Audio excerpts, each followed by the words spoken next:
हाय, hello, नमस्कार मंडळी. तर मला होतं बोर, सर्व काम झालेले होते आणि मी त्यांना खालचं काम सोडून त्यांचं वर बोलवलं होतं आणि यांचं वर येऊन सुद्धा मोबाईल बघायचं काम चालू होतं. मला करमत नाही, मी हे त्यांना सांगते आणि ते म्हणते तुला काम नाही त्याच्यामुळे तुला करमत. मला काम नाही असं नाही आहे, माझं खूप सारं काम आहे, पण माझं एका गोष्टीमुळं अडलं आणि ती गोष्ट मला भेटत नाही आहे. काल रात्री दीदीन ते गेले त्याच्यामुळं घरात सगळं सुनं लागत होतं, त्याच्यामुळं सुद्धा मन लागत नव्हतं, कोणी दिसत नव्हतं. दुर्वासुद्धा झोपली होती, मग मी सुद्धा झोपून घेतलं.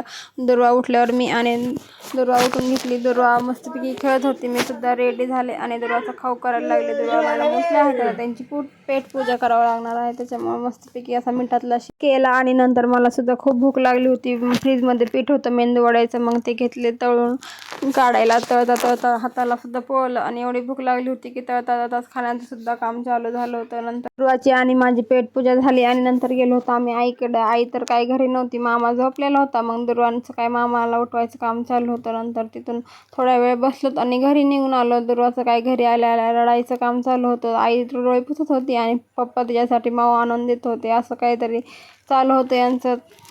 नंतर आम्हाला दुर्वाचा फॉर्म भरायचा होता, त्याची कागदपत्र काढत बसलो होतो. तर दुर्वाची काय लोडबोडमध्ये कामाच्या मध्येच असते, तर मला करमत नव्हतं आणि मी एक फोन लावून ते त्यांच्या हातातलं काम सोडून आले. यालाच म्हणतात नवरा. सर्व दुःखात सुखात साथ देणारा नवरा असा असतो. तर कसं वाटलं तुम्हाला हा मिनी ब्लॉग नक्की कमेंट शेअर करून नक्की सांगा.